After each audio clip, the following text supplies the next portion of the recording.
तो हेडिंग डालो properties of organic compounds.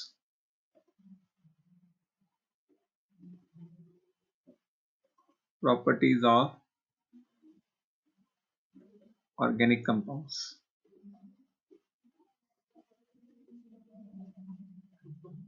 ठीक, इसमें पहली है carbon is mandatory. Organic compound के अंदर कार्बन होना जरूरी है।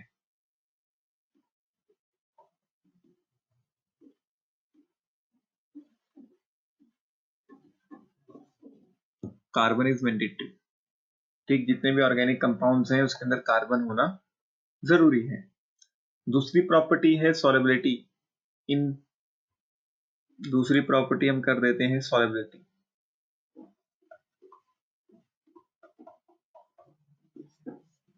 देखो, जितने भी ऑर्गेनिक कंपाउंड्स हैं बेसिकली तुम्हारे सिलेबस में तो हाइड्रोकार्बन्स ही हैं।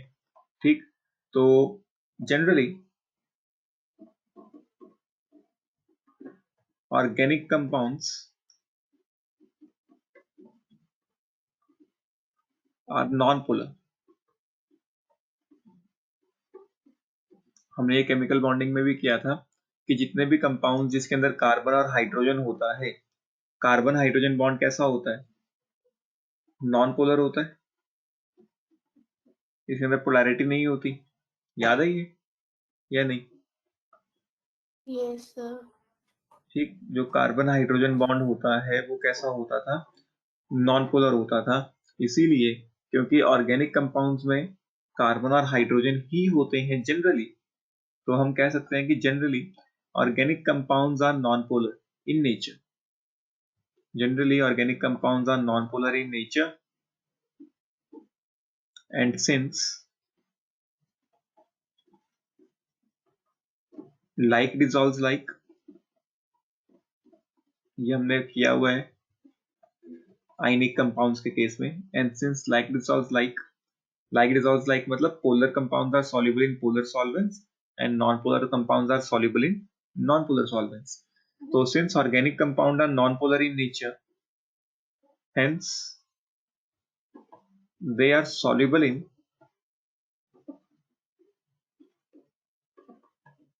non-polar solvents।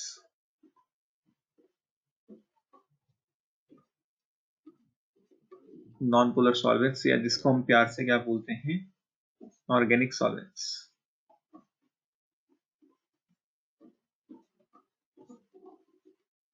ठीक, तो जो हमारे जितने भी ऑर्गेनिक कंपाउंड्स होते हैं वो जनरली सॉल्युबल होते हैं नॉन पोलर सॉल्वेंट्स के अंदर, जिसको हम बोलते हैं ऑर्गेनिक सॉल्वेंट्स। इसके एग्जांपल्स लिख लेते हैं एक दो, like hexane, benzene, carbon tetrachloride,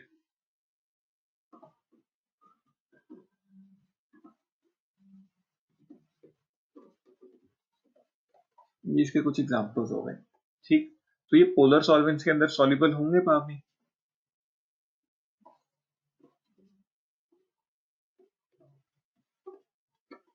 no sir.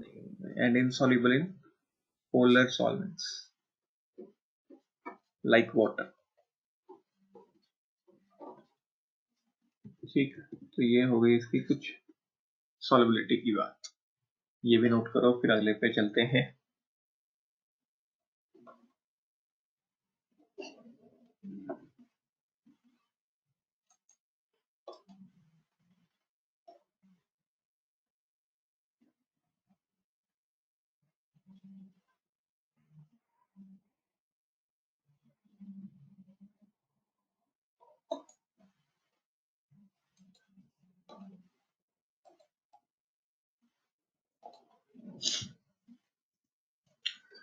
अगला है melting boiling point property.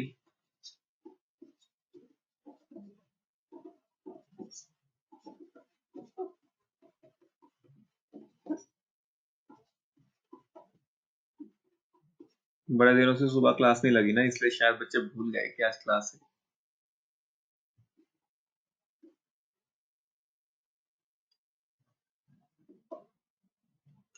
Melting boiling point. Melting boiling point के अंदर हमने पढ़ा था कि कोवलेंट बॉन्ड्स के अंदर जो फोर्सेस होती हैं वो वीक होती हैं। और कार्बन हाइड्रोजन में कैसा बॉन्ड है? कोवेलेंट बॉन्ड ही तो है।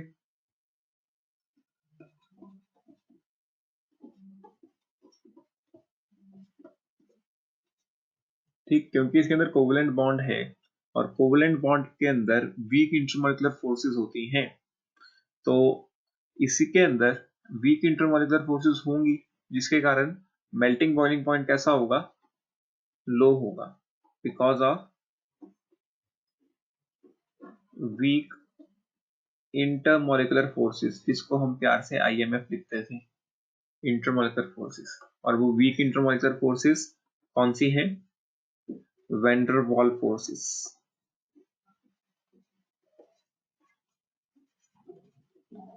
याद आया?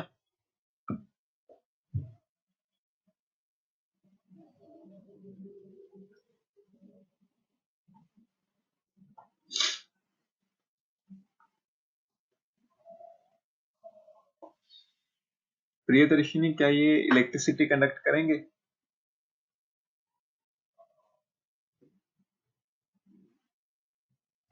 सर शायद से नहीं। क्यों? सर नहीं करेंगे क्यों सर, नहीं? क्योंकि इसमें आयंस नहीं प्रेजेंट। हाँ बिल्कुल।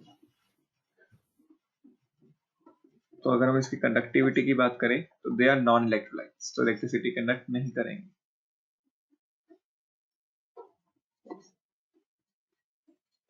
क्योंकि हमने इलेक्ट्रोलिसिस में पढ़ा है कि सिर्फ इलेक्ट्रोलाइट्स ही इलेक्ट्रिसिटी कंडक्ट करते हैं, नॉन इलेक्ट्रोलाइट्स इलेक्ट्रिसिटी कंडक्ट नहीं करते।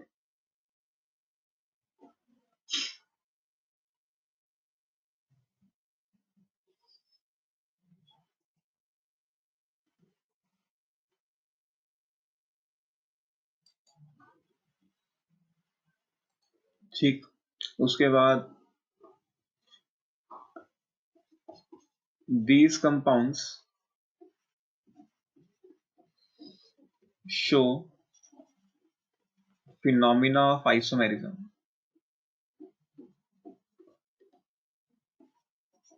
ये कंपाउंड्स स्पेशली एक फिनोमिना शो करते हैं जिसको हम आइसोमेरिज्म बोलते हैं, जो हम अभी आगे इस चैप्टर में पढ़ेंगे। ठीक, तो these compounds show phenomena of isomerism।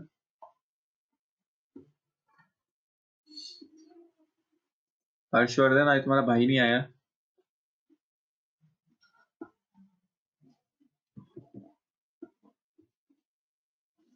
Sixth property, reactions shown by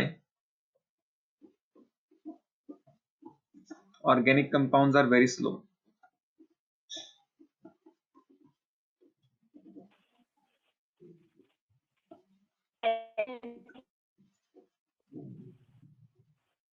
Reactions shown by organic compounds are very slow।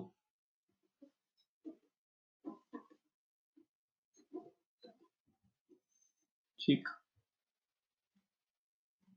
यहां तक कोई डाउट किसी को?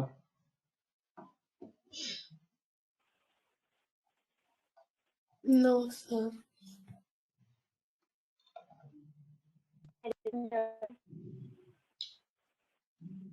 पावनी, कोई डाउट है? आवाज नहीं आ रही, तुम्हारी आवाज बड़ी अटक अटक के आ रही है।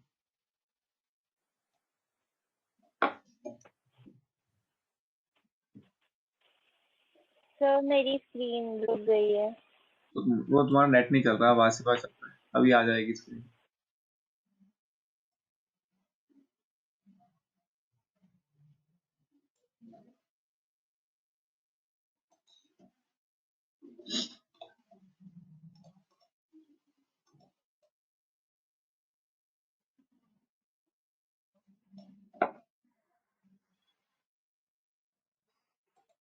अब आई पावनी?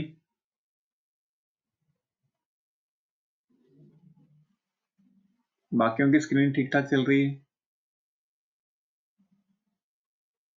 Yes sir.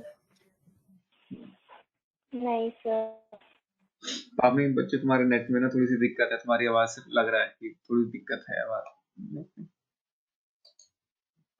चलो कोई बात नहीं, रिकॉर्डिंग तो चल ही रही है, तो वहां से देख लेना एक बार। ऑर्गेनिक कंपाउंड्स और इनऑर्गेनिक कंपाउंड्स के बीच कुछ डिफरेंसेस वो देख लेते हैं। देखो ऑर्गेनिक कंपाउंड्स में हमने अभी अभी पढ़ा कि कार्बन होना जरूरी है, जबकि इसके अंदर कार्बन होना जरूरी नहीं है। कंपल्शन नहीं है कि कार्बन होना ही चाहिए। solubility in water, they are not soluble in water, they are generally soluble in water, क्योंकि इनऑर्गेनिक कंपाउंड में आयनिक बॉन्ड्स होते हैं। आयनिक बॉन्ड्स होते हैं तो पोलर हो जाता है, polar dissolves in polar and water is a polar solvent. ठीक, अगली property solubility in organic solvents. अब देखो सीधी सी बात है, अगर ये वाटर के अंदर इनसॉल्युबल है तो ऑर्गेनिक कंपाउंड्स के अंदर या हम कहें नॉन पोलर सॉल्वेंट्स के अंदर तो सॉल्युबल हो गई, ये उसके अंदर इनसॉल्युबल हो जाएगा। अगर ये पोलर के अंदर सॉल्युबल है तो नॉन पोलर या ऑर्गेनिक में कैसा हो जाएगा, इनसॉल्युबल हो जाएगा। मेल्टिंग बॉइलिंग पॉइंट अभी अभी हमने पढ़ा कि लो होता है। ठीक, डिकम्पोज इजिली मतलब लो मेल्टिंग बॉइलिंग पॉइंट। ठीक, और इनका मेल्टिंग बॉइलिंग पॉइंट हाई होता है क्योंकि आयनिक कंपाउंड है। इनऑर्गेनिक कंपाउंड्स के अंदर आयनिक बॉन्ड्स होते हैं। कंबस्टिबिलिटी, दे आर इनफ्लेमेबल। इनफ्लेमेबल मतलब दे कैच फायर इजिली, आग जल्दी पकड़ते हैं। They do not burn easily. They form covalent bonds, they form ionic bonds. They are non-electrolytes. Only those that form ionic bonds are good electrolytes. सारे के सारे ionic bond नहीं बनाते, लेकिन जितने भी आयनिक बॉन्ड बनाते हैं वो गुड इलेक्ट्रोलाइट्स होते हैं। They show phenomena of isomerism, जो अभी हम इस चैप्टर में आगे पढ़ेंगे। No such phenomena is shown by inorganic compounds. Ionic bonds हैं तो आइसोमेरिज्म नहीं हो सकता। Colour and smell, organic compounds have a characteristic colour and odour. Most of them are colourless and odourless. ये थोड़ा सा पॉइंट याद करने वाला है। Reactions, they show slow reactions, बस इतना सा लिख लो, दे शो स्लो रिएक्शंस, जबकि इसमें रिएक्शंस फास्ट होती हैं।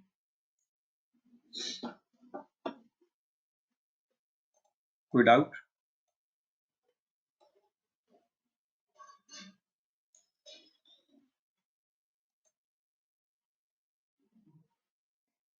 क्लियर है ये चीज? Yes, sir. Yes, sir.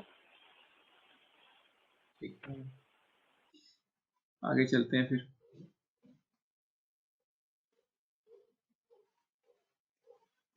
देखो कार्बन की टेट्रा कोवलेंसी के बारे में हमने पढ़ लिया था। ठीक, एक डेफिनेशन है हमारे पास कैटिनेशन की, वो भी हम देख लेते हैं। कैटिनेशन वैसे हमने केमिकल बॉन्डिंग में एक बार देखा था। तो कैटिनेशन क्या होता है? Self linking property. हमने पढ़ा था कि सेल्फ लिंकिंग प्रॉपर्टी को हम कैटिनेशन बोलते हैं, और कार्बन कैटिनेशन शो करने की टेंडेंसी रखता है। कैटिनेशन क्या होता है कि कार्बन कार्बन के साथ ही बॉन्डिंग करता जाता है, कोई दिक्कत नहीं, जितने मर्जी बॉन्ड बना लो, जैसे मर्जी बना लो, जहां मर्जी बना लो, कार्बन कार्बन के साथ बॉन्ड बनाता जाता है। और एक जैसा मर्जी स्ट्रक्चर बना लो, स्ट्रेट स्ट्रक्चर बना लो, सीधे सीधे बॉन्ड बनाओगे तो स्ट्रेट बन जाएगा, इसको हम बोलते हैं स्ट्रेट स्ट्रक्चर या स्ट्रेट चेन। ब्रांच चेन होती है ये वाली, जैसे यहाँ पे ब्रांचिंग होगी ना, एक चेन चल रही है, ये दूसरी चेन चल रही है, दोनों के बीच बॉन्ड बन गया। सिमिलरली ये तीसरी चेन चल रही है, बीच में बॉन्डिंग है, ये ब्रांच्ड हो जब ऊपर नीचे भी हो जाए। ठीक, तो इसको हम बोलते हैं ब्रांच्ड, जब ऊपर नीचे भी आने लगे। और अगर सीधी सीधी एक चेन चलती जा रही है तो उसको हम बोलते हैं स्ट्रेट चेन।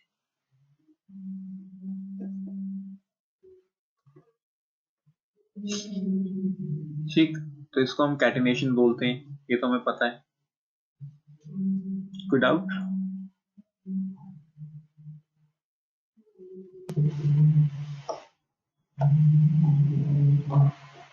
क्लियर है ये? सर रिंग्स कैसे Yes, होती sir. हैं? रिंग कैसी होती है? देखो हम अगला टॉपिक पे उसी पे आते हैं, 2 मिनट रुको बस, नॉमेनक्लेचर पे, फिर मैं तुम्हें समझाता हूँ। रिंग वैसे ये होता है जिसका कोई कोना नहीं दिखता। जैसे इसका कोई कोना दिख रहा है? नहीं दिख रहा, तो ये रिंग है। जिसका कोई कोना ना दिखे, इसके तो कोने दिख रहे हैं ना, ये एंड पॉइंट है या ये स्टार्टिंग पॉइंट कह लो, स्टार्टिंग कह लो, एंडिंग कह लो, कहीं ना कहीं कोने तो दिख रहे हैं इसके, इसका कोई कोना नहीं है, तो इसको हम बोलते हैं रिंग या साइक्लिक कंपाउंड्स।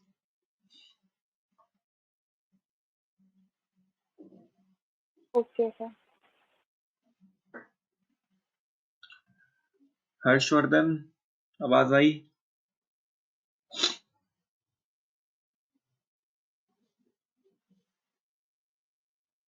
चलो पता नहीं हर्षवर्धन को आवाज आ रही है नहीं। हम आगे करते हैं nomenclature of organic compounds.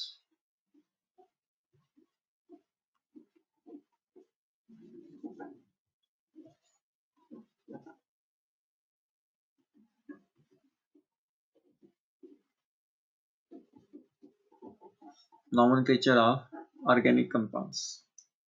Nomenclature मतलब इसका नामकरण, सीधी सी बात कि हम कोई कंपाउंड ले रहे हैं तो उसका नाम क्या होगा। कौन सी एजेंसी है जो नॉमेनक्लेट करती है कंपाउंड्स को, वो है IUPAC। बहुत बार तुम्हारे पेपर में IUPAC की फुल फॉर्म पूछी गई है। IUPAC स्टैंड करता है फॉर इंटरनेशनल यूनियन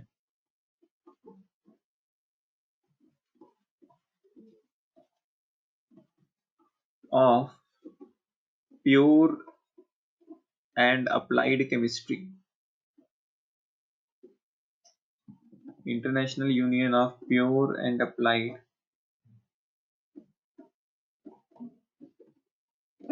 केमिस्ट्री। तो ये डेफिनेशन मतलब एब्रीविएशन तुम्हें याद रखनी पड़ेगी।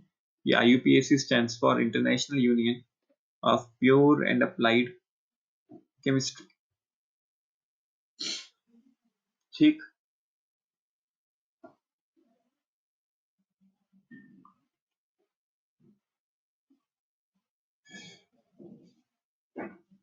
अब नेमिंग कैसे करते हैं। देखो पहले तो ये समझो कि हमारे पास 3 तरह के कंपाउंड हैं तुम्हारे सिलेबस के अकॉर्डिंग। है तो बहुत सारा कि, लेकिन तुम्हारे सिलेबस के अकॉर्डिंग हमारे पास 3 तरह के कंपाउंड हैं। एक तो होते हैं ए साइक्लिक कंपाउंड्स, या पहले साइक्लिक कंपाउंड्स देख लेते हैं। एक होते हैं हमारे पास साइक्लिक कंपाउंड्स।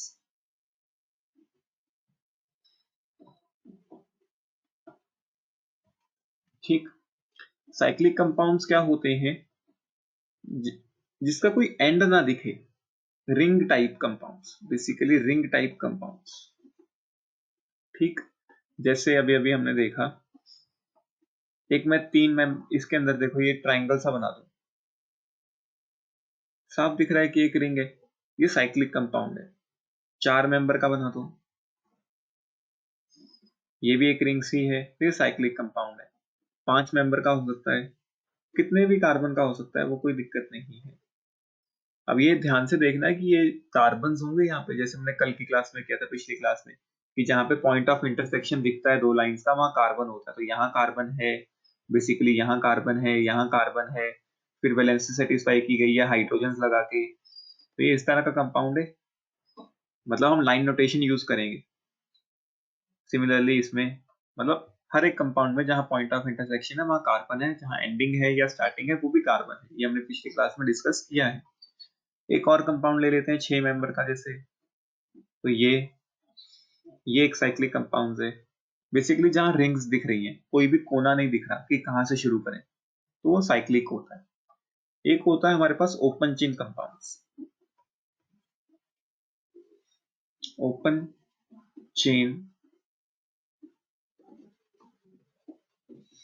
कंपाउंड्स, या इसको हम बोलते हैं एसाइक्लिक कंपाउंड्स।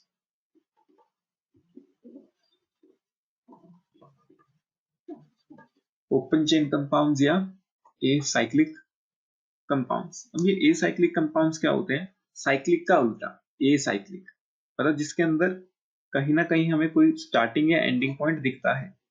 ये ले लो, यहाँ पे देखो हमें स्टार्टिंग एंडिंग पॉइंट दिख रहे हैं, ये वाले पता चल रहा है कि कोई कोने हैं, कोने दिख रहे हैं। दीज आर एसाइक्लिक कंपाउंड्स या ओपन चेन कंपाउंड्स। ठीक, अब ये ब्रांच्ड भी हो सकते हैं, नॉन ब्रांच्ड भी हो सकते हैं। जैसे ये वाला कंपाउंड जो हमने बनाया तो नॉन ब्रांच्ड है, सीधी सी एक लाइन है। ब्रांचिंग भी कर सकते हैं हम इसमें। ब्रांचिंग कैसे करते हैं अभी भी बताया, कि 2-3 लाइनों के बीच में कोई बॉन्ड बना दो। जैसे ये 2 लाइनें अलग अलग जा रही थी, इनके बीच में बॉन्डिंग कर दी, तो ये ब्रांच्ड है। यहाँ पे बहुत सारे कोने दिखेंगे, लेकिन कोने तो दिख रहे हैं ना, 1 2 3 4। तो मतलब ऐसे कंपाउंड्स को हम बोलते हैं ओपन चेन कंपाउंड्स या एसाइक्लिक कंपाउंड्स। अब एक और तरह की कैटेगरी है लास्ट हमारे पास, अलाइसाइक्लिक कंपाउंड्स। लेकिन इसका नॉमेनक्लेचर तुम्हारे सिलेबस में नहीं है, तो इसका नॉमेनक्लेचर नहीं हम करेंगे। वैसे मैं तुम्हें बता देता हूँ, एक और कैटेगरी है अलाइसाइक्लिक कंपाउंड्स, या इसको एलिसाइक्लिक भी बोलते हैं। एलिसाइक्लिक क्या होता है? ऐसे कंपाउंड्स जिसके अंदर रिंग भी होती है और ओपन चेन भी होता है, दोनों का मिक्सचर सा है, रिंग एंड ओपन चेन का मिक्सचर। एग्जाम्पल के तौर पे एक ऐसा कंपाउंड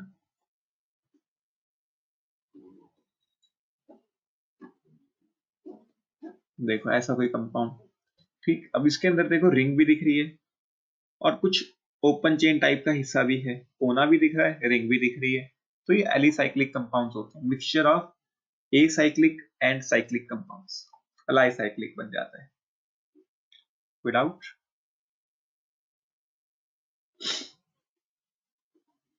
यहां तक क्लियर है?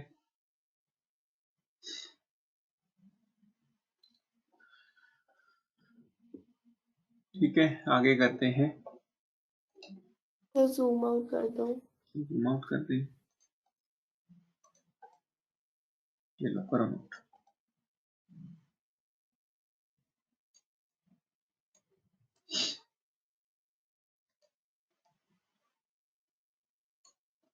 सर तो हो गया। सर मैं अभी ज्वाइन हुआ। हाँ पता है, टेंशन मत लो, समझ आ जाएगा। सर अब तक क्या क्या हो गया? हाँ, सर अभी तक क्या क्या कर लिया? अभी तक कुछ नहीं किया, अभी तक तो बातें कर रहे थे बस। कुछ छोटा मोटा टॉपिक्स किए, ज्यादा कुछ लंबा किया नहीं, थ्योरेटिकल पार्ट किया, मेन पार्ट अभी कर रहे हैं। ठीक, ओके सर। तो देखो नॉमेनक्लेचर करते हुए क्या क्या करना होता है। देखो पहले तो हमें यूज करना होता है प्रीफिक्स। पहले हम लगाते हैं प्रीफिक्स, फिर हम लगाते हैं वर्ड रूट। अभी हम सब कुछ डिटेल में पढ़ेंगे तो टेंशन मत लेना। फिर हम यूज करते हैं सफिक्स। सबसे पहले प्रीफिक्स, फिर वर्ड रूट, और फिर हम लगा देते हैं सफिक्स। प्रीफिक्स दो तरह का होता है, एक होता है प्राइमरी प्रीफिक्स और एक होता है सेकेंडरी प्रीफिक्स।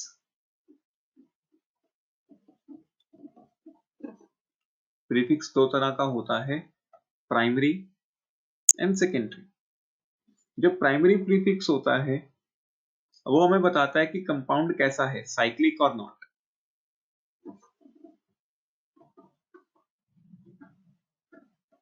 ये हमें बताता है कि कंपाउंड के अंदर कोई रिंग तो नहीं है।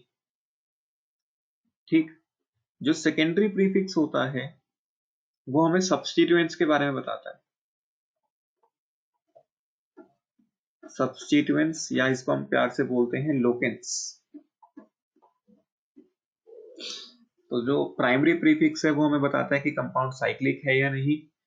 सेकेंडरी प्रीफिक्स हमें बताता है कि सब्स्टिट्यूएंट्स कितने हैं, सब्स्टिट्यूएंट्स क्या होते हैं, वो भी हम देखते हैं।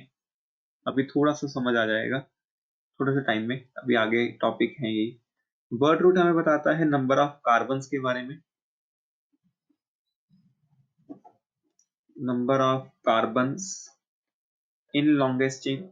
लॉन्गेस्ट चेन क्या होती है ये भी अभी हम डिस्कस करते हैं। अभी बस ये टेबल बना दो कि हम नेमिंग कैसे करते हैं। कि पहले हम प्रीफिक्स लिखते हैं। प्रीफिक्स दो तरह के हुआ करेंगे, एक प्राइमरी एक सेकेंडरी। प्राइमरी हमें ये बताया करेगा कि कंपाउंड साइक्लिक है या नहीं। सेकेंडरी हमें ये बताया करेगा कि सब्स्टिट्यूएंट्स कितने हैं और कौन कौन से हैं, सब्स्टिट्यूएंट्स के बारे में बताएगा बेसिकली। फिर हम वर्ड रूट लिखते हैं। वर्ड रूट हमें बताता है कि कार्बन्स कितने हैं लॉन्गेस्ट चेन में। लॉन्गेस्ट चेन क्या होती है, वो सबसे मेन पार्ट है, वो भी हम देखते हैं। फिर आती है हमारी बारी सफिक्स की। अगेन जो सफिक्स होता है that is further divided into two parts. Suffix भी दो तरह का होता है, एक होता है प्राइमरी सफिक्स, एक होता है अगेन सेकेंडरी सफिक्स। सफिक्स भी दो तरह का हो गया,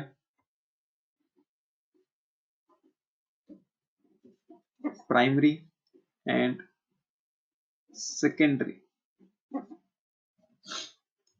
जो प्राइमरी सफिक्स है वो हमें बताता है कंपाउंड इज सैचुरेटेड और नॉट, सैचुरेटेड और अनसैचुरेशन के बारे में। ये हमें बताता है कि कंपाउंड कैसा है, सैचुरेटेड है या अनसैचुरेटेड है।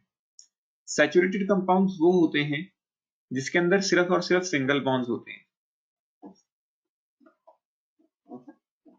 Only single bonds. जबकि अनसैचुरेटेड कंपाउंड्स वो होते हैं जिसके अंदर डबल बॉन्ड या ट्रिपल बॉन्ड हो।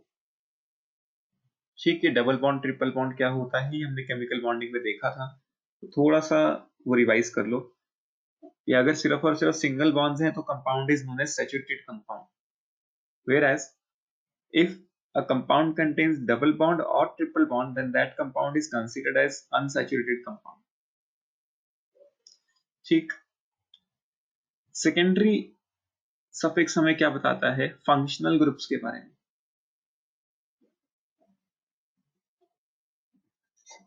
फंक्शनल ग्रुप्स जैसे alcohols, phenols, ethers, carboxylic acids, aldehyde, ketone, ये सब। तो पहले तो ये छोटा सा टेबल है, ये नोट कर लो, फिर हम एक एक करके डिस्कस करते हैं कि ये वर्ड्स हैं क्या, कि लॉन्गेस्ट चेन क्या है, सबसीक्वेंस क्या है, ये सब देखते हैं।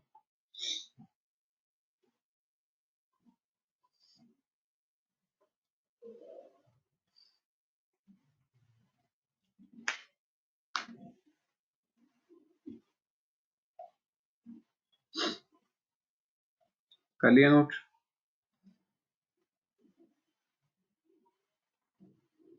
Yes sir. अभी चला, लेट हो गए।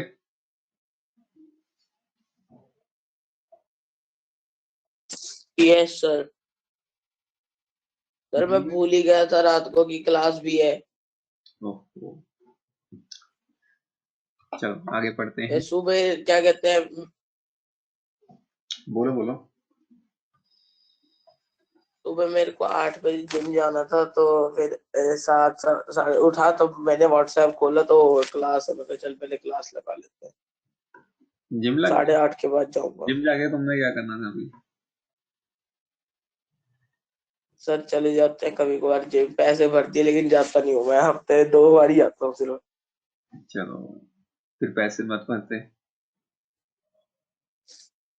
सर पापा ने एक दिलवा दिया था, ज्वाइन करवा दिया था, फिर उसके बाद मैं कहा ठीक है चले जाए करेंगे, सह लेंगे थोड़ा। अच्छा चलो और बढ़िया। सर टाइम भी सुबह का रखा है, उनको बोल रखा है कि शाम को आने ही देना लड़के को। तो ठीक है ना, तो तुम्हारे पापा सुबह चाहते हैं तो उठो, तो उठ जाया करो पहले। हाँ सर जाना पड़ता है, क्या कर सकते हैं। कौन से वाले में लगे, वो जो कहाँ जाते हो? ममता इनक्लेव के पास ही है जो सामने? नहीं सर, वो क्या कहते हैं 20 में नहीं है हार्ड गेन। अच्छा, मुझे लगा ममता इनक्लेव के सामने। मेरे पापा भी नहीं जाते हैं।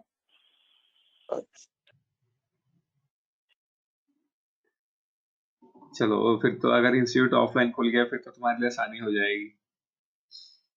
नहीं अच्छा, तुम्हारा तो हाँ है ना? नहीं, मैं तो चाहता हूँ सर खुल जाए इंस्टीट्यूट। तो तुम लोगों ने नवनीत सर से कब तक सर मैं गली में एक्टिवा चलाता रहूंगा, कभी तो 20 सेक्टर आएंगे।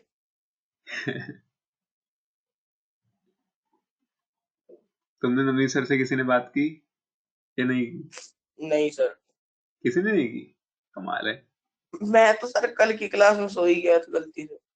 चलो अच्छी बात है। देखो लॉन्गेस्ट चेन क्या होती है ये देखते हैं। लॉन्गेस्ट चेन सिलेक्ट करने के कुछ रूल्स होते हैं, पहले वो रूल्स देखते हैं। This chain contains only carbon. Longest chain के अंदर सिर्फ और सिर्फ कार्बन होते हैं और कुछ नहीं होता। ठीक। दिस चेन इज कंटिन्यूअस, ये चेन कंटिन्यूअस होती है।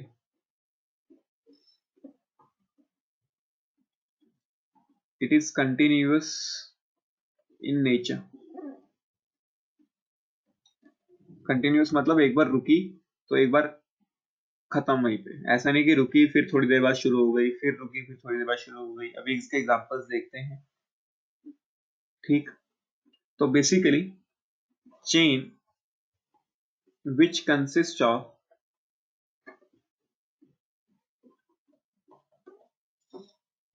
maximum number of carbons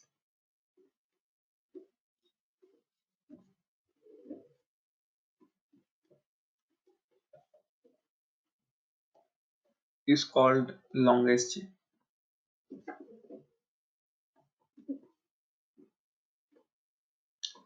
एक ऐसी चेन जिसके अंदर मैक्सिमम नंबर ऑफ कार्बन्स होते हैं उसको हम लॉन्गेस्ट चेन बोलते हैं। ठीक, अब ये लॉन्गेस्ट चेन सेलेक्ट कैसे करनी है वो देखते हैं।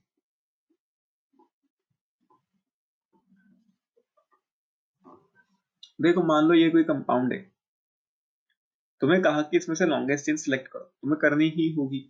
तो इसमें पॉसिबिलिटीज देखो, एक कोने से शुरू हो जाओ, दूसरे कोने तक जाओ, कभी भी बीच में नहीं रुकना, एक कोने से दूसरे कोने तक जाना है। तो यहां से शुरू हो जाता हूं, फिर ऐसे मुड़ जाता हूं, पॉसिबिलिटी नंबर 1, ये पहली पॉसिबिलिटी है कि भाई देखो यहां से गए, फिर यहां मुड़ गए, 2 रास्ते थे, यहां मुड़ गए, पीछे नहीं जा सकते, एक बार आगे आ गए तो आ गए। देखो हमने क्या किया, हम यहां से आ रहे थे, फिर हम यहां आ गए। अब तुम ये नहीं कह सकते कि मैं पीछे मुड़ जाता हूं, भाई पीछे मुड़ के इनको भी बीच में ले लेता हूं ना, एक बार आगे आ गए तो आ गए, पीछे जाने का कोई रास्ता नहीं है। तो बस एक कोने से शुरू किया, दूसरे कोने पे पहुंच गए, खत्म हो गई चेन। तो एक चेन ये है, इसके अंदर कितने कार्बन आए, 1 2 3 4। तो इस चेन के अंदर टोटल ऑफ 4 कार्बन हैं। और कोई पॉसिबिलिटी? बिल्कुल, एक और पॉसिबिलिटी है। वो कौन सी है कि भाई इस कोने से शुरू करें, यहां तक आए, फिर यहां से मुड़ जाएं, पीछे तो फिर नहीं जा सकते, तो एक कोने से शुरू किया, दूसरे कोने पे खत्म हो गई। इसके अंदर कितने कार्बन होंगे, 1 2 3 4। क्या और कोई पॉसिबिलिटी है?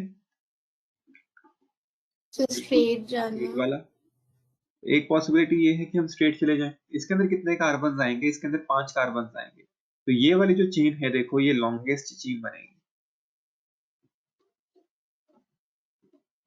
बस इस तरह से तुम्हें लॉन्गेस्ट चेन सबसे पहले ढूंढनी हुआ करेगी जब भी हमें नेमिंग करनी है कि लॉन्गेस्ट चेन कौन सी है, और उसके अंदर सिर्फ कार्बन्स देखने हैं और कोई एटम नहीं देखना, ना हाइड्रोजन ना कोई और एटम।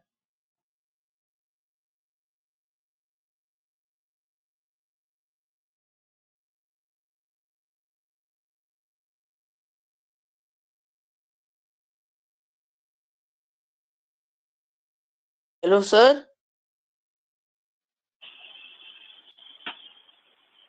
स्क्रीन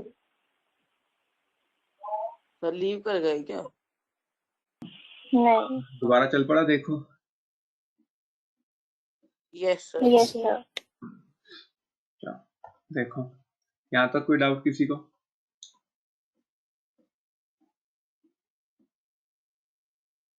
क्लियर है ये कि लॉन्गेस्ट चेन क्या होती है?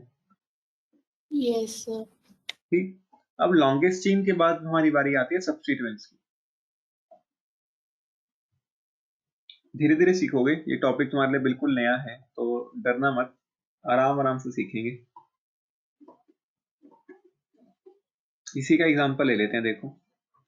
ठीक, अब हमारी लॉन्गेस्ट चेन हो गई ये वाली, हमें पता चल गया कि इस कंपाउंड में लॉन्गेस्ट चेन जो है वो ये है। लॉन्गेस्ट चेन के बाद जो भी चीज बचती है, देखो लॉन्गेस्ट चेन ये जा रही है, ये एक रास्ता है एक तरह से, देखो ये लॉन्गेस्ट चेन जा रही है, ये एक रास्ता है। ठीक,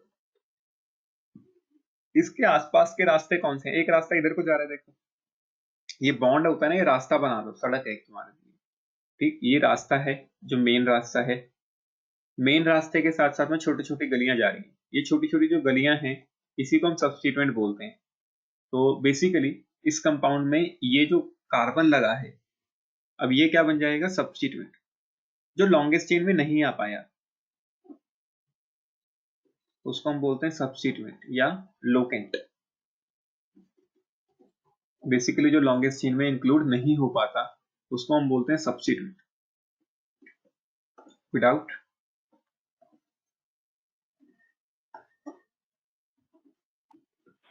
नो सर। तुम्हें एक चेन दे रहा हूं, तुम्हें इसके अंदर लॉन्गेस्ट चेन भी ढूंढनी है, ठीक, और सब्स्टिट्यूएंट्स भी ढूंढने हैं।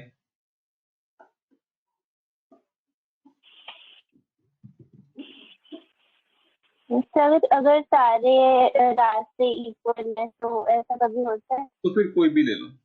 अभी हम देखते हैं, एक दो एग्जांपल्स आएंगे जहाँ पे सारे इक्वल भी होंगे। अभी हम बहुत सारे एग्जांपल्स डिस्कस करेंगे, अभी तो सिर्फ स्टार्टिंग है।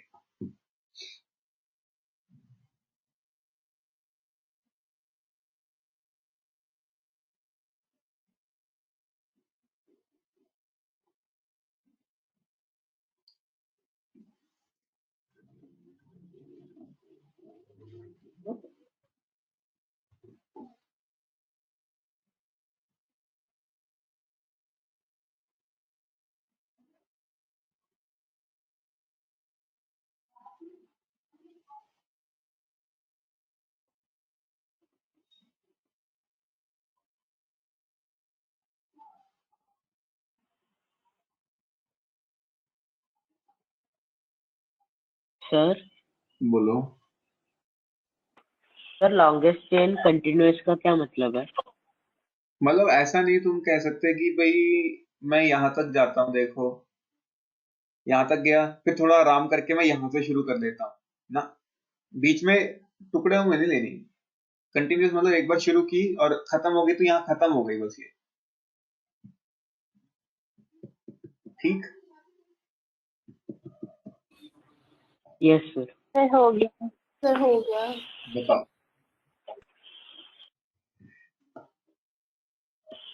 कौन बताएगा पहले? पावनी। Yes sir. Sir left side से स्टार्ट करके हाँ फिर 4 कार्बन के बाद ऊपर और जो फर्स्ट कार्बन आया उससे राइट। बिल्कुल। देखो यहाँ से शुरू करते हैं, यहाँ तक जाते हैं, फिर यहाँ से ऊपर मुड़ जाते हैं और फिर यहाँ चले जाते हैं। कंटिन्यूअस है, हम कहीं नहीं रुके, एक पॉइंट से दूसरे पॉइंट तक चलते जा रहे हैं। तो ये मेन सड़क बन गई हमारी। अब इस मेन सड़क के अलावा कुछ छोटी छोटी गलियां दिख रही होंगी जाती हुई, जैसे यहाँ को जा रही है, देखो सड़क से जुड़ी हुई है ना, मेन कार्बन से जुड़ी हुई है, तो ये सब्स्टिट्यूएंट है। सिमिलरली ये छोटी सी गली, ये भी सब्स्टिट्यूएंट है और ये भी एक सब्स्टिट्यूएंट है। और कोई चेन की पॉसिबिलिटी नहीं होगी, यही एक चेन है जिसमें सबसे ज्यादा कार्बन बन रहे हैं, 7 कार्बन।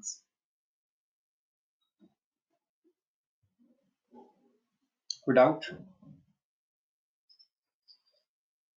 No sir. ठीक, तो सबसे पहले तुमने लॉन्गेस्ट चेन सेलेक्ट करनी है और सब्स्टिट्यूएंट्स को मार्क कर लेना है। अब हम वर्ड रूट पे आते हैं। वर्ड रूट क्या होता है इसे देखते हैं। देखो वर्ड रूट हमें बताता है कार्बन्स के बारे में कि कितने कार्बन्स हैं लॉन्गेस्ट चेन में। अब जब लॉन्गेस्ट चेन समझ आ गई है तो वर्ड रूट की बारी। तो देखो अगर लॉन्गेस्ट चेन में एक ही कार्बन होगा तो उसको हम बोलेंगे मेथ। वर्ड रूट यूज किया करेंगे वहां पे मेथ। अगर लॉन्गेस्ट चेन में 2 कार्बन होंगे तो हम वर्ड रूट यूज किया करेंगे एथ, ETH। 3 कार्बन के लिए हम यूज किया करेंगे प्रॉप। 4 कार्बन के लिए ब्यूट। बट नहीं है ये, ब्यूट। ठीक। 5 कार्बन के लिए पेंट। 6 कार्बन के लिए क्या यूज करेंगे, कोई बताएगा? किसी को पता है? हेक्स।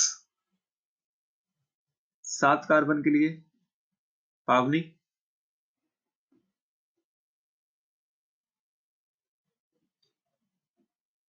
7 कार्बन के लिए क्या यूज करोगे? Sir hex.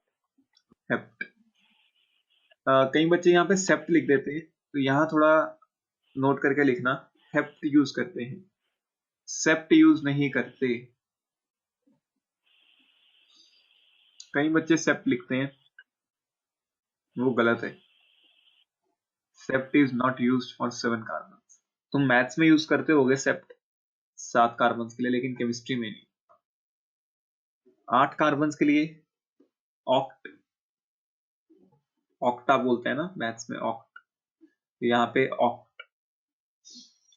जब भी 9 कार्बन आएंगे तो उसको हम बोलेंगे नॉन, जैसे नोना, नोनेन, के लिए हम यूज करते हैं नॉन। 10 कार्बन के लिए डेक। ठीक, तो इसे नोट करो। 10 कार्बन तक का ही है तुम्हारे सिलेबस में, उससे ज्यादा नहीं है। वैसे 11 कार्बन के लिए हम उंडेक यूज करते हैं अगर लिखना है, वैसे सिलेबस में नहीं है 11 वाला। उंडेक। 12 कार्बन के लिए डूडेक। इस तरह से हम यूज करते हैं।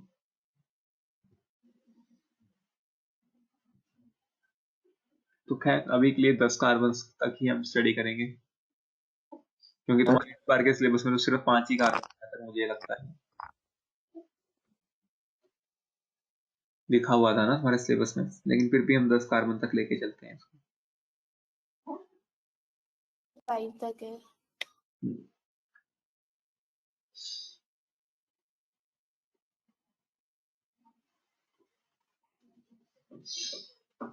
क्योंकि वैसे जनरली 10 तक था तुम्हारे सिलेबस में, तो इस बार वो 5 तक कर दिया गया है।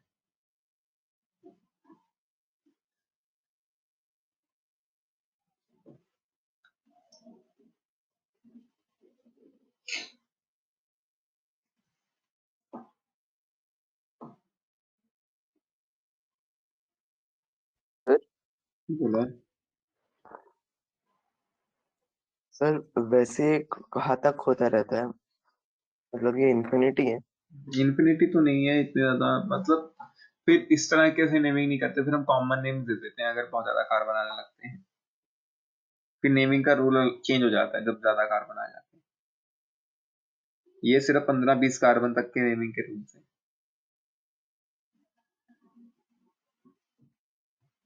उंडेक, डूडेक, ट्राइडेक, क्वाड्डेक, इस तरह से चलता रहता है। 20 तक लगा लो, मैक्सिमम चलता है बस ये।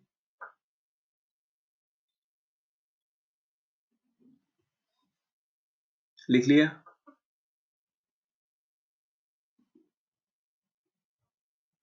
Yes sir. अब देखो सफिक्स की बात करते हैं। हमने कहा था कि सफिक्स हमें बताएगा कि कंपाउंड सैचुरेटेड है या नहीं। अगर तुम्हारी लॉन्गेस्ट चेन जो है, लॉन्गेस्ट चेन में सिर्फ सिंगल बॉन्ड्स हैं, तो हम एन लिखते हैं एज अ सफिक्स। तब हम सफिक्स क्या यूज करते हैं? एन। अगर डबल बॉन्ड आ जाता है, एक भी डबल बॉन्ड अगर आ गया, तब हम एन की जगह इन यूज करते हैं। और अगर एक भी ट्रिपल बॉन्ड आ गया तो हम आइन यूज करते हैं। एन, इन एंड आइन।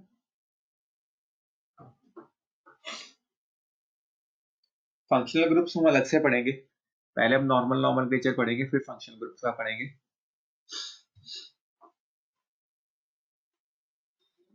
तो नॉमेनक्लेचर में तकरीबन तकरीबन हमारे 2 लेक्चर्स लग जाते हैं, तो बड़े आराम आराम से पढ़ने वाली चीज है ये।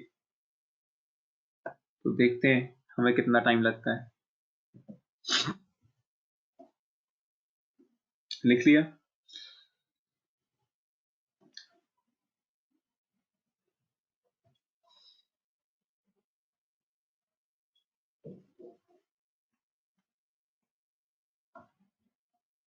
देखो इसका यस सर। छोटा सा एग्जांपल देखते हैं। CH4, इस कंपाउंड का IUPAC नेम बताओ। देखो मीथेन। बिल्कुल। सबसे पहले तो लॉन्गेस्ट चेन। लॉन्गेस्ट चेन में सिर्फ कार्बन आता है, एक ही कार्बन है, तो यही लॉन्गेस्ट चेन होगा। कोई सब्स्टिट्यूएंट है? नहीं। सब्स्टिट्यूएंट हाइड्रोजन को कभी नहीं लेना, याद रखना। हाइड्रोजन को कभी नहीं लेना नेमिंग के टाइम पे। भूल जाओ कि हाइड्रोजन लिखा भी है, इसको ऐसे मान लो सिर्फ सी। हाइड्रोजन जितने भी लिखे ना काट दिया करो नेमिंग के टाइम, नहीं तो कंफ्यूजन क्रिएट करते।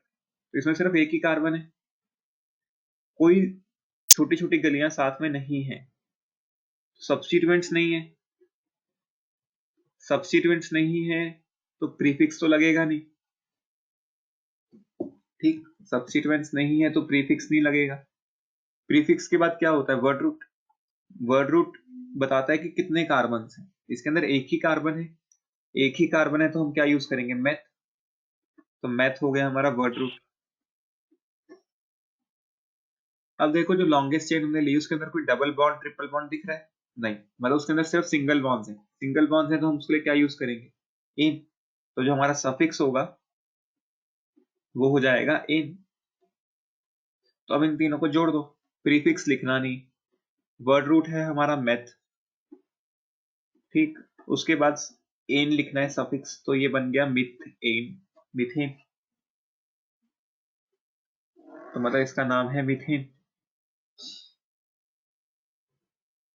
कोई डाउट?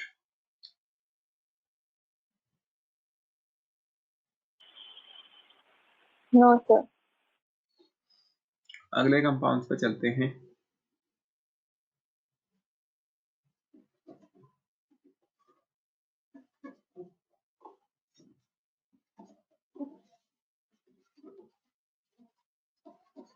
देखो इनमें देखते हैं। सबसे पहले लॉन्गेस्ट चेन में सिर्फ कार्बन होते हैं। दिमाग में सोच लिया करो कि हाइड्रोजन नहीं है, मिटाने की जरूरत नहीं है, ये तो कितनी बार स्ट्रक्चर बनाओगे। तो दिमाग में सोच लिया करो कि हाइड्रोजन का कुछ नहीं करना हमने, ठीक। लॉन्गेस्ट चेन आ गई, 2 ही कार्बन हैं, तो कोई सब्स्टिट्यूएंट नहीं है, कोई गलियां नहीं निकल रही, ठीक। 2 कार्बन के लिए हम क्या यूज करते हैं? एथ। लॉन्गेस्ट चेन में सिर्फ सिंगल बॉन्ड्स हैं, तो एन, तो इथेन, इथेन। सिमिलरली ये बन जाएगा प्रोपेन। कोई डाउट? No sir. ठीक है।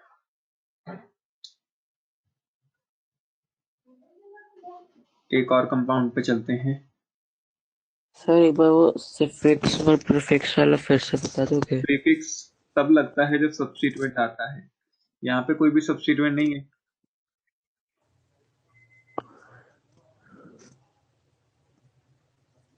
ठीक। Longest okay chain sir. सिर्फ कोई सब्स्टिट्यूएंट नहीं है, सब्स्टिट्यूएंट नहीं है तो प्रीफिक्स नहीं लगता। अभी हम एक एग्जांपल लेते हैं जहाँ प्रीफिक्स लगता है। CH3,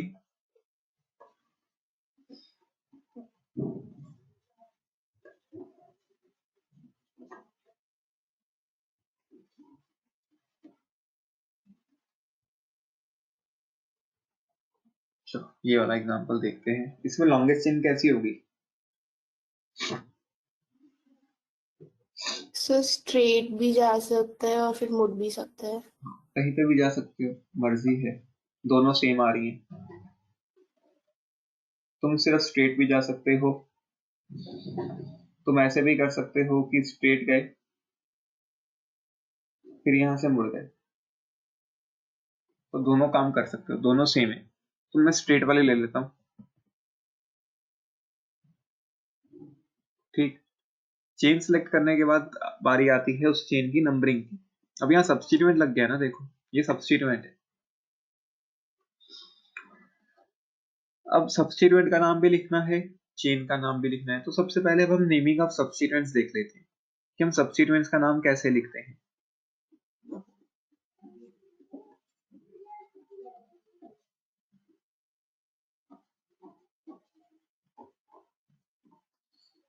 देखो सब्स्टिट्यूएंट्स का नाम कैसे लिखना है, अल्काइल की फॉर्म में, अल्काइल। एल की जगह तुम मेथ, एथ, प्रॉप इस तरह यूज करते हो depending on number of carbon. जैसे अब मान लो मेरा ये सब्स्टिट्यूएंट था CH3, इसके अंदर कितने कार्बन है? एक ही कार्बन है, एक ही कार्बन है, तो एल की जगह मैंने यूज किया मेथ और एंड में YL लगा देते, तो इसका नाम पड़ गया मिथाइल। बेसिकली तुमने क्या देखना है कि कितने कार्बन है, जितने कार्बन हैं उसके हिसाब से मेथ एथ वगैरह लिख देना है और एंड में क्या लगा देना है? YL। तो वो नाम पड़ जाएगा सब्स्टिट्यूएंट का, मिथाइल। कोई doubt?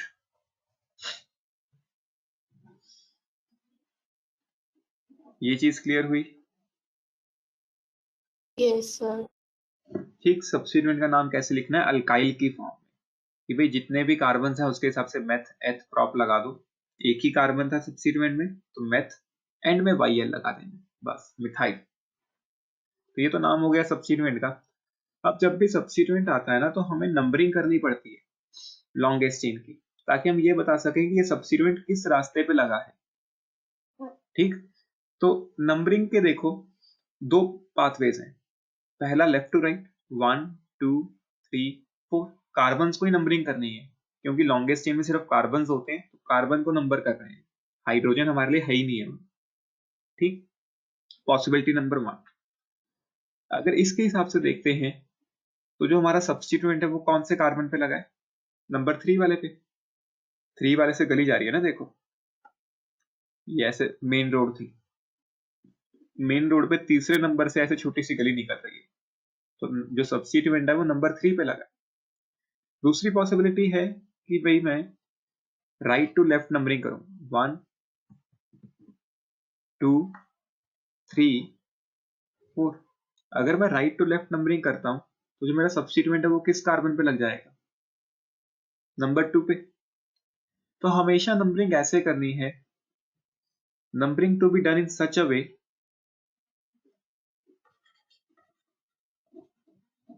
numbering to be done in such a way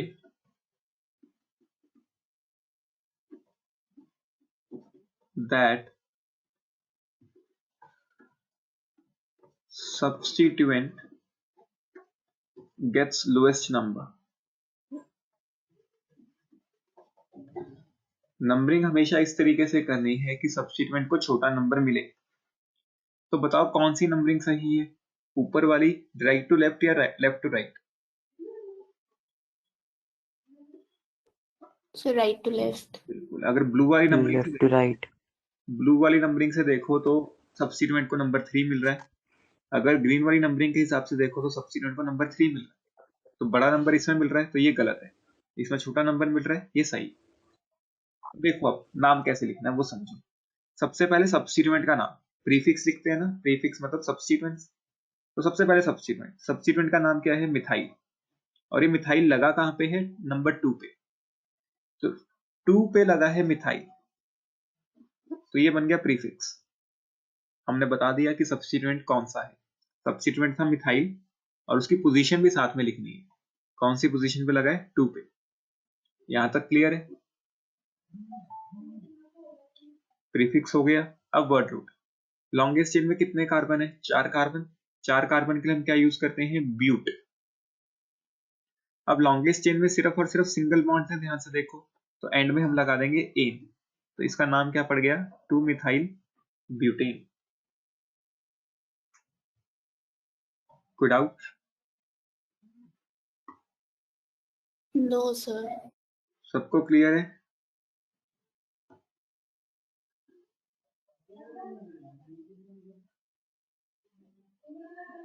clear है सबको? Yes sir. यस तो ये सर। लास्ट वाला पार्ट एक बार और समझा दो। देखो सबसे पहले सब्स्टिट्यूएंट का नाम, तो सब्स्टिट्यूएंट था हमारा मिथाइल, वो लगा था नंबर 2 पे, जगह भी लिखनी है कि कहाँ लगा है, तो 2 पे लगा है मिथाइल।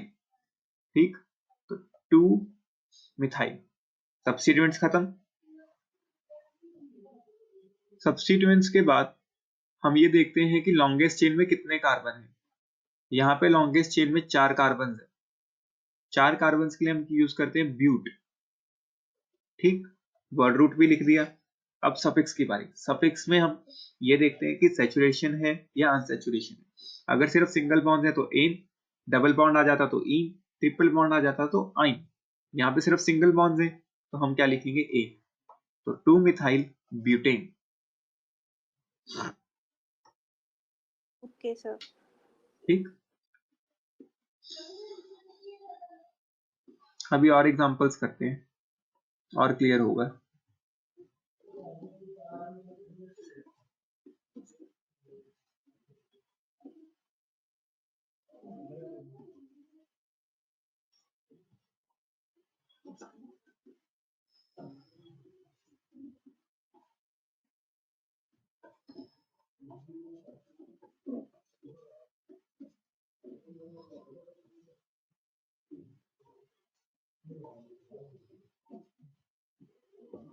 इसका नाम बताओ,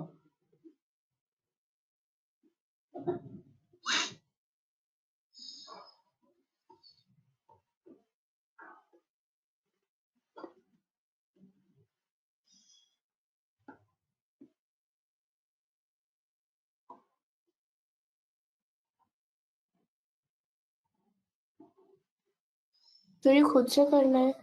ट्राई करो, चलो एक दो मैं कराता हूँ फिर ट्राई करना। ठीक, देखो सबसे पहले लॉन्गेस्ट चेन जब तुम सिलेक्ट करोगे तो यहाँ से ऊपर की तरफ जा सकते हो या नीचे की तरफ जा सकते हो, बात एक ही है, कोई दिक्कत नहीं है।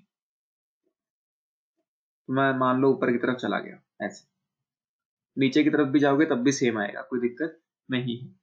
फिर लॉन्गेस्ट चेन के बाद सब्स्टिट्यूएंट्स मार्क कर लेते हैं, कोई दिक्कत ना आए, ताकि एक तो ये सब्स्टिट्यूएंट है, एक ये सब्स्टिट्यूएंट है। ठीक, अब जब एक से ज्यादा सब्स्टिट्यूएंट आ जाते हैं तो एक रूल होता है हमारे पास, लोएस्ट सेट ऑफ लोकेंस। इसको भी समझते हैं, बहुत सारे रूल्स आएंगे, अभी तो हम एक एक करके रूल्स पढ़ रहे हैं, तो हमारे पास नेमिंग के लिए बहुत सारे रूल्स हैं। तो देखो पहले चलो हम नॉर्मली इसका नाम लिख लेते हैं। इसका नाम क्या होगा पावनी? इसका नाम क्या होगा? मिथाइल। मिथाइल। प्रियदर्शिनी इसका नाम क्या होगा दूसरे वाले का?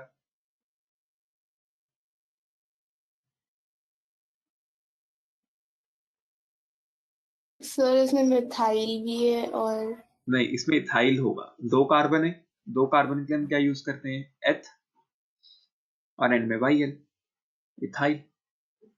दो ही कार्बन है ना ये सब्स्टिट्यूएंट में, इथाइल।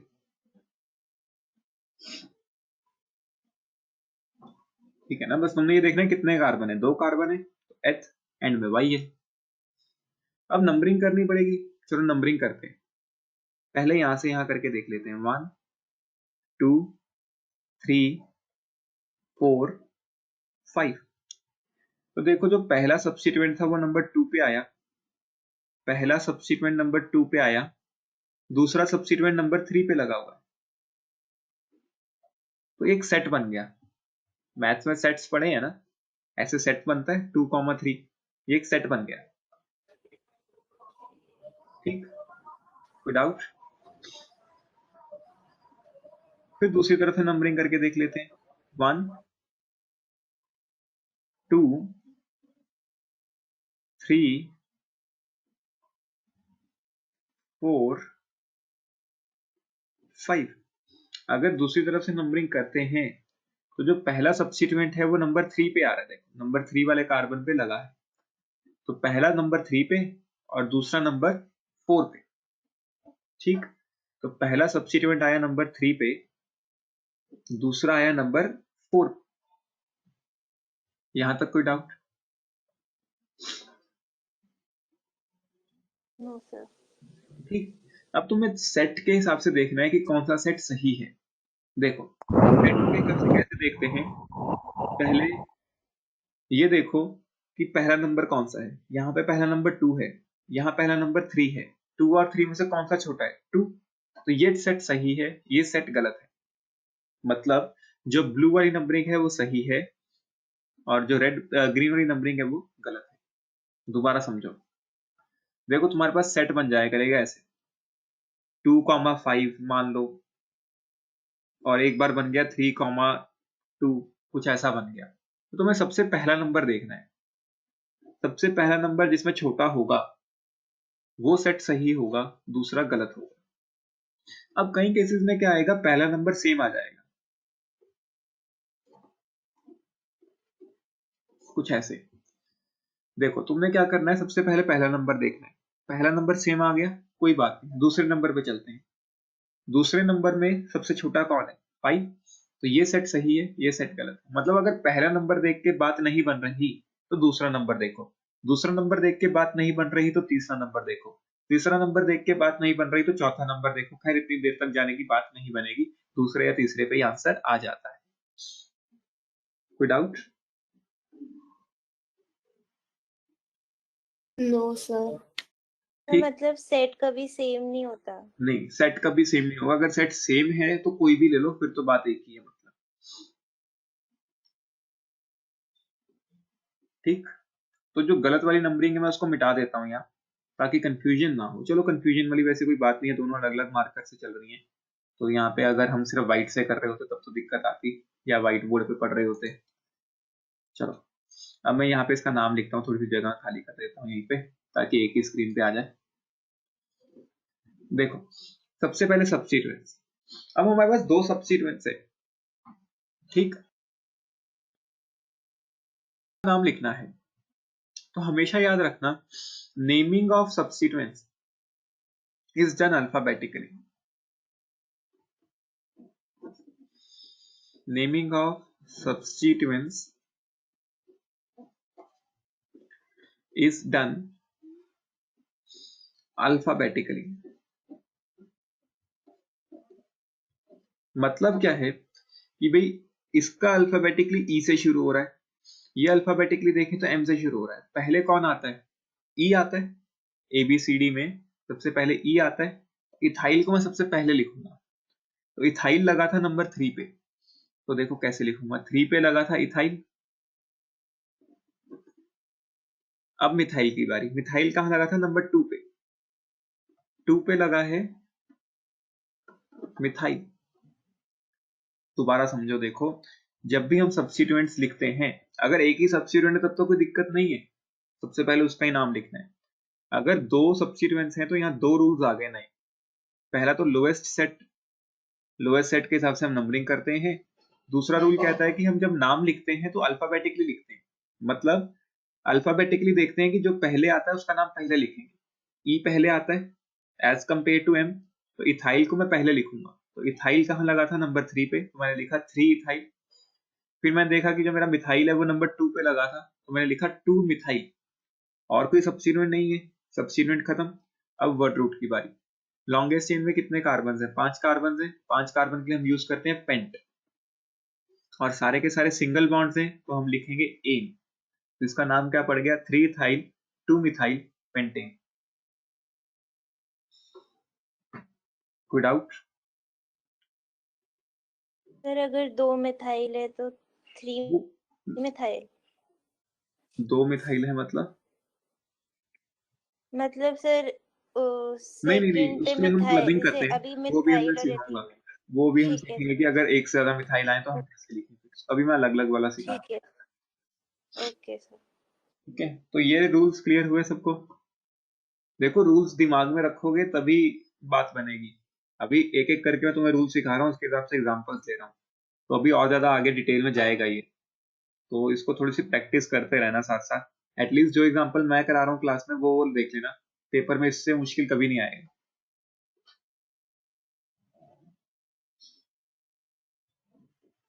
करो इसे नोट, पेपर में बहुत आसान आसान से आते हैं, तो पेपर में ऐसे पूछेंगे? बहुत आसान, इससे भी आसान आसान आते हैं। ये तो हम फिर भी मुश्किल ले चुके। जनरली जो तुम्हारे पेपर में आता है वो एक ही सब्स्टिट्यूएंट वाला आता है, दो वाला नहीं आता, लेकिन फिर भी हम दो वाला करा देते हैं कि बाय चांस कहीं पे कुछ गड़बड़ हो गई तो इसलिए हम दो वाला करा देते हैं। लेकिन तुम्हारे सिलेबस में एक वाला ही है कि एक ही सब्स्टिट्यूएंट हो। एक ही सब्स्टिट्यूएंट है फिर तो बस तुम्हें देखना है कि छोटा नंबर कहाँ से आ रहा है, नाम लिख दो और बस बात खत्म। सर इसके क्वेश्चन किस टाइप के होते हैं? तुम्हें स्ट्रक्चर दिया होगा, तुम्हें बोला होगा IUPAC नेम बताओ, और एक क्वेश्चन पक्का आता है 100%, 2 या 3 नंबर का, जिसमें 2 या सर 3 इसका उल्टा? उल्टे वाला नहीं आता। उल्टे वाले के चांस बहुत कम है कि तुम्हें नाम दिया हो स्ट्रक्चर पढ़ाने के लिए बोले, लेकिन हम वो भी कर सकते हैं, वो भी मैं तुम्हें सिखाऊंगा कैसे करते हैं, लेकिन वो बहुत रेयर है ऐसा आना।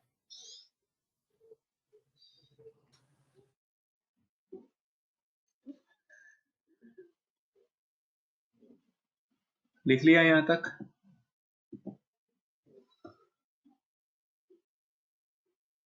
Yes sir. ठीक है, फिर हम अगले एग्जाम्पल पे चलते हैं। स्क्रीन भर गई है, इसको मिटा देते हैं। देखो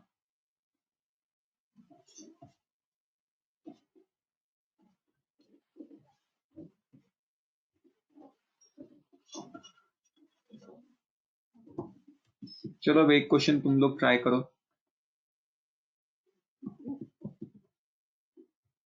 मतलब इसमें कोई नया रूल यूज नहीं होगा तो इसीलिए, ताकि तुम्हें थोड़ी सी प्रैक्टिस होती जाए। जब नया रूल यूज होगा मैं ऐसा कोई क्वेश्चन दूंगा तो मैं करा दूंगा वो।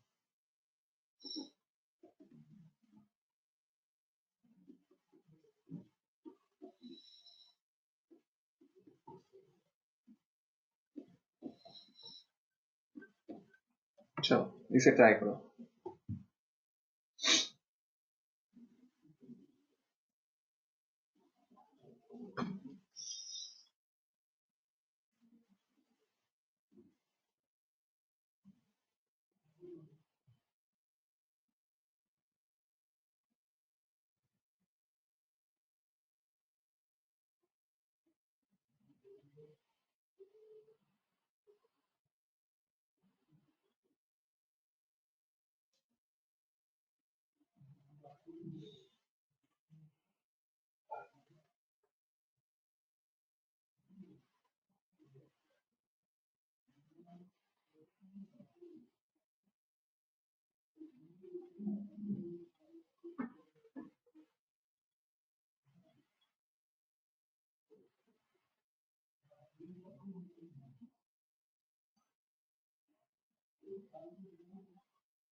आया किसी का आंसर?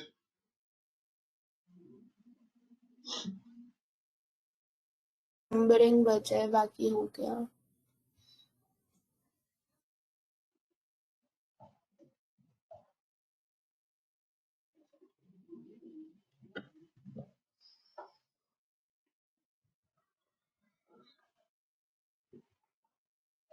देखो ये लॉन्गेस्ट चेन है,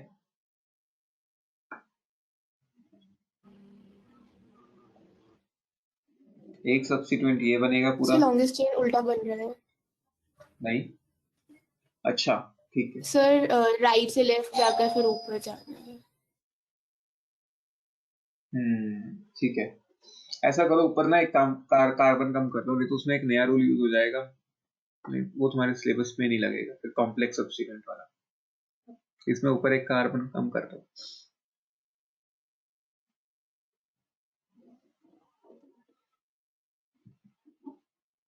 ठीक,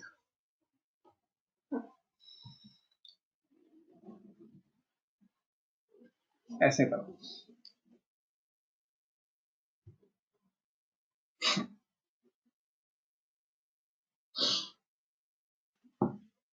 एक ये सब्स्टिट्यूएंट, एक ये सब्स्टिट्यूएंट, नंबरिंग कहां से करेंगे?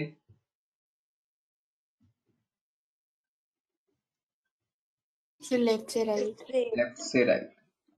1 2 3 4 5 6 7। इसका नाम क्या होगा बड़े वाले का? इथाइल। और इसका मिथाइल। मिथाइल। तो नाम क्या बना?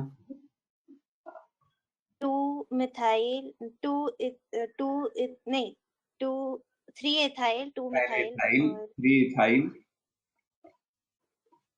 क्योंकि अल्फाबेटिकली ई पहले आता है तो इथाइल पहले लिखेंगे, फिर 2 मिथाइल,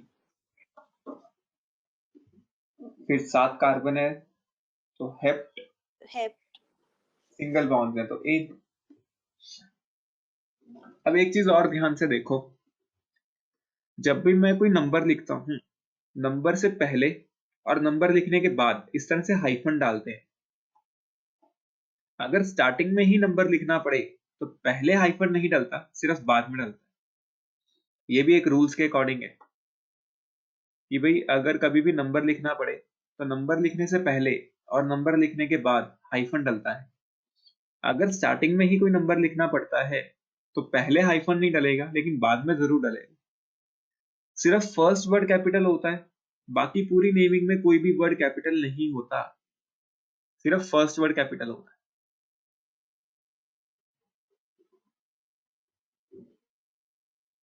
ठीक,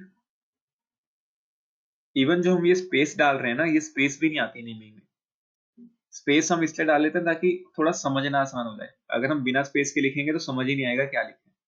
हम स्पेस तो अपनी सहूलियत के हिसाब से डाल लेते हैं एक तरह से, लेकिन स्पेस भी नहीं आती रूल्स के अकॉर्डिंग। ठीक,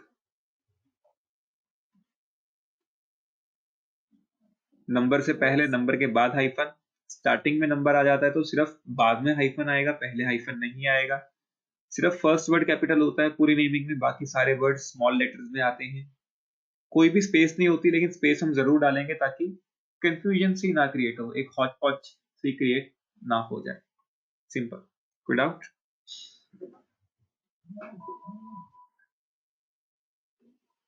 एक और नो एग्जांपल सर। करते हैं।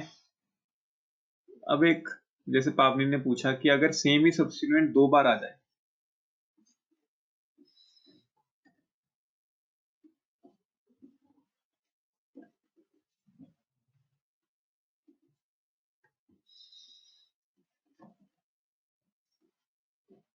मान लो इसको नेम करना होता, ठीक। लॉन्गेस्ट चेन चाहे तुम सीधा ले जाओ चाहे कहीं मुड़ जाओ, बात एक ही है, कोई दिक्कत नहीं है। लॉन्गेस्ट चेन में कार्बन 4 ही आएंगे, लॉन्गेस्ट चेन यही बनेगी, ठीक। अब ये लॉन्गेस्ट चेन बन गई, सब्स्टिट्यूएंट्स भी साफ साफ दिखने लग गए कि एक ये है, एक ये है, दोनों के दोनों सेम है, दोनों का नाम मिथाइल है।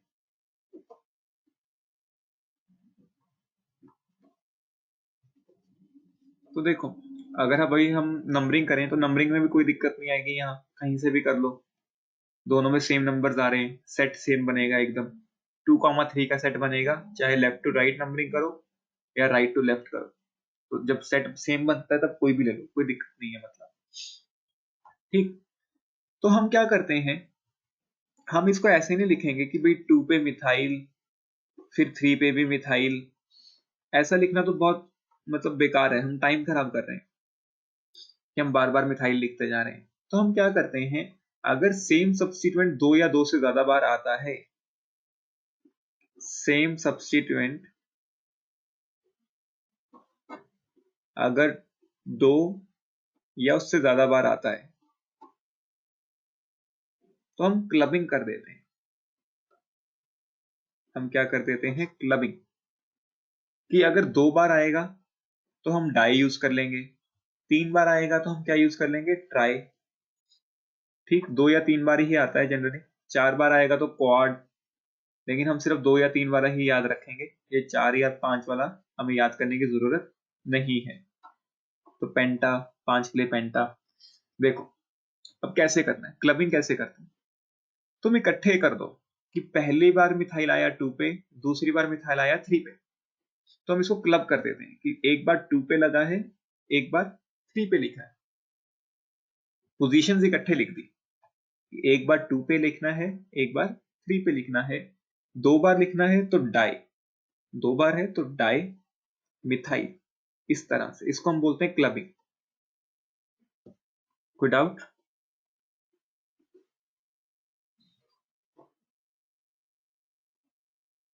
ये क्लियर हुआ या नहीं? अलग अलग लिखने से अच्छा यस है सर। कि हम नंबर्स लिख दें ब्रैकेट में, कि एक बार 2 पे, एक बार 3 पे, 2 बार है तो डाई, और क्या है 2 बार, मिथाइल, तो डाई मिथाइल, तो ये सब्स्टिट्यूएंट का नाम हो गया। अब 4 कार्बन की चेन है, 4 कार्बन के लिए हम यूज करते हैं ब्यूट, सिंगल बॉन्ड है तो एन, तो नाम पड़ गया 2,3 डाइमिथाइल ब्यूटेन। सर डाई और मिथाइल के बीच में गैप है। मतलब गैप तो यहाँ होता ही नहीं है, लेकिन वो तो हम समझने के लिए थोड़ा गैप डाल रहे हैं बीच बीच में, गैप तो यहाँ बिल्कुल भी नहीं होता, मिथाइल और ब्यूटेन के बीच में भी नहीं होता। ये तो मैं थोड़ा गैप इससे डाल रहा हूँ ताकि क्लियर होती जाए चीजें। ठीक है। देखने में तो डी भी सबसे पहले वर्ड आ रहा है तो वो कैपिटल आएगा, बाकी सब स्मॉल आएंगे क्योंकि फर्स्ट वर्ड कैपिटल आता है, तो डाइमिथाइल।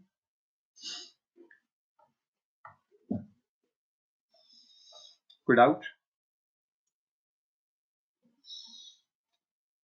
सर तो एग्जाम नो में कैसे सर। लिखेंगे? ऐसे ही लिखेंगे, सर गैप मतलब डालेंगे तो नहीं नहीं, मैम गैप मार्क्स थोड़ी मतलब कटेंगे। ऐसे थोड़ा सा डाइमिथाइल में मत डालो जैसे, लेकिन ब्यूटेन लिख रहे हो बाद में तब डाल दो थोड़ा सा, ताकि मैम को भी समझ आए ना, कई बार वो समझ नहीं आता फिर मैम ने क्रॉस लगा देना, तो वो ठीक टेंशन है। मत लो इतना।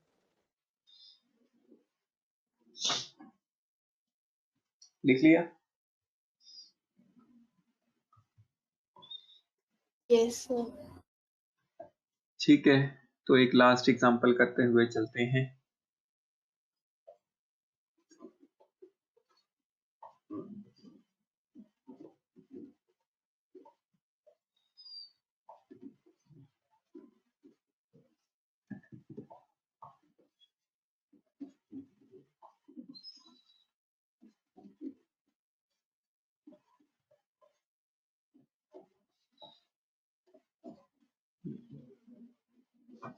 चलो इसका नेम बताओ।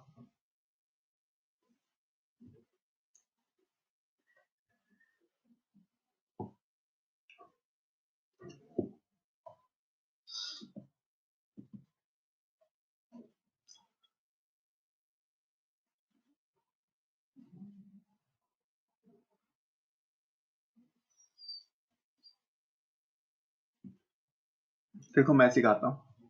देखो इसमें लॉन्गेस्ट चेन ना 2 पॉसिबिलिटीज बनती होंगी, 2 से भी ज्यादा। एक तो ये ये बनती है, से 3। हाँ मतलब एक तो ये बनती है सीधी सी, ठीक। अब अगर ये हम लॉन्गेस्ट चेन ले लेते हैं, या तो तुम ये ले लो या तुम ये ले सकते हो, इन दोनों में तो कोई दिक्कत नहीं है, बात एक है, ठीक। इन दोनों में कोई दिक्कत नहीं, तो मैं इन दोनों में से ये वाली कंसीडर कर लेता हूँ अभी के लिए। एक और पॉसिबिलिटी है, वो भी मैं आता हूँ उस पर। अगर मैं ये पॉसिबिलिटी लेता हूँ तो देखो मेरे पास कितने सब्स्टिट्यूएंट्स आए, 1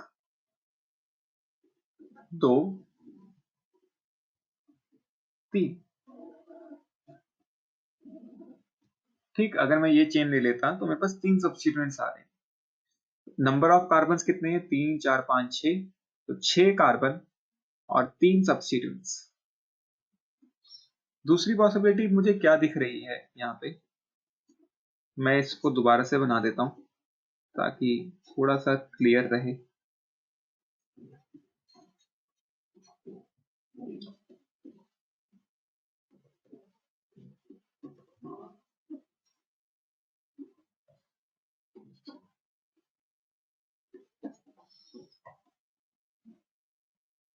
देखो जो दूसरी पॉसिबिलिटी मुझे दिख रही थी वो ये थी, ये वाले। इसमें भी तो देखो 6 कार्बन आ रहे हैं। हमने तो कहा था लॉन्गेस्ट चेन वो होती है जिसमें कार्बन ज्यादा है। 6 कार्बन तो इसमें भी आ रहे हैं, 1 2 3 4 5 6।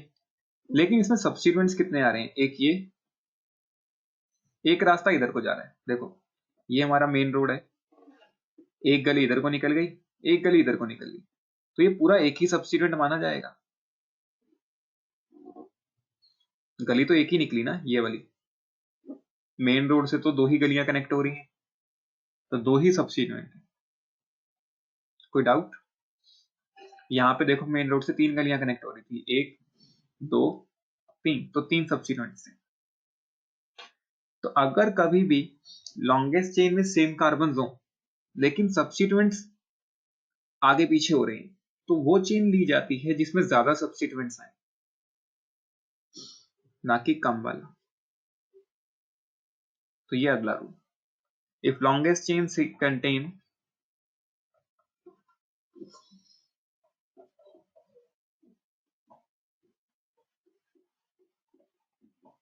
सेम नंबर ऑफ कार्बन्स, अगर लॉन्गेस्ट चेन में कार्बन का नंबर सेम है, then that chain is considered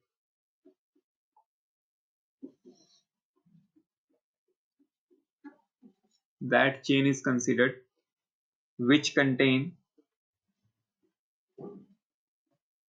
maximum substituents. कोई डाउट?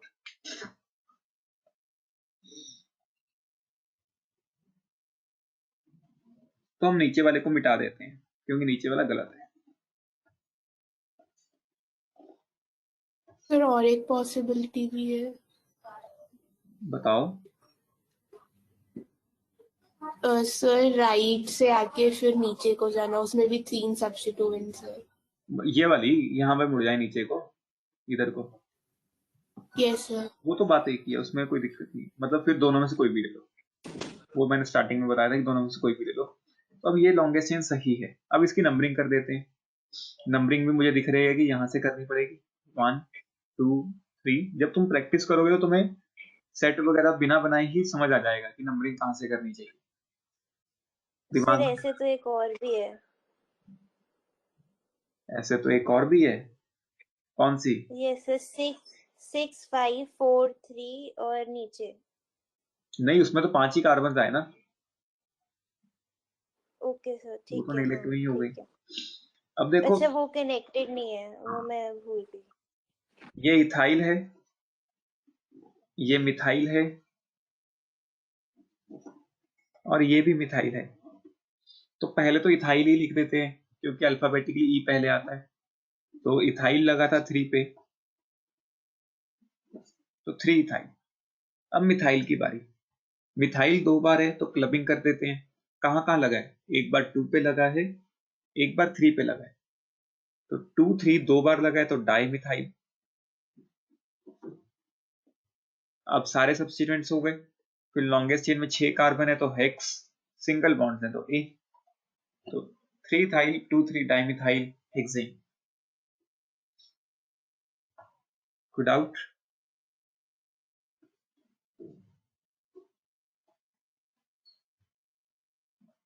क्लियर हुआ?